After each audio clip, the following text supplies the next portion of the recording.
सांगलीच्या मिरजेत भाजप उमेदवाराच्या घरावर हल्ला झाल्याचा प्रकार घडलाय। प्रभाग क्रमांक 3 मधील भाजप उमेदवार सुनीता वनमानेच्या घरावर हा हल्ला करण्यात आलाय। त्यांचा मुलगा संदीप वनमाने यांच्यावर देखील हल्ल्याचा प्रयत्न करण्यात आलाय। हल्लेखोरांकडून वनमाने यांच्या घरासमोर असणाऱ्या 4 चाकी आणि दुचाकी वाहनांची तोडफोड करण्यात आली आहे। उमेदवारी अर्ज माघार घेण्यासाठी प्रतिस्पर्धी शिवसेनेचे उमेदवार सागर वनखंडेच्या समर्थकांकडून हा हल्ला करण्यात आल्याचा आरोप संदीप वनमाने यांनी केला। माझी आई वार्ड क्रमांक 3 मधून SC मधून सुनीता वनमाने म्हणून आता वार्डामध्ये उमेदवार आहेत BJP कडून।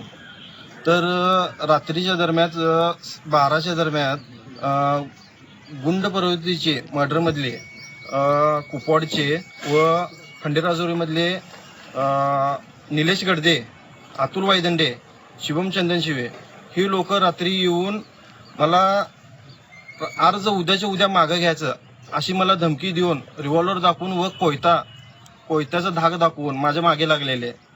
मागे लागून मला म्हटले की उद्याच्या उद्या काय पण करायचं, उद्या तू अर्ज मागे घ्यायचं। असं म्हणजे ह्याचा अर्थ काय?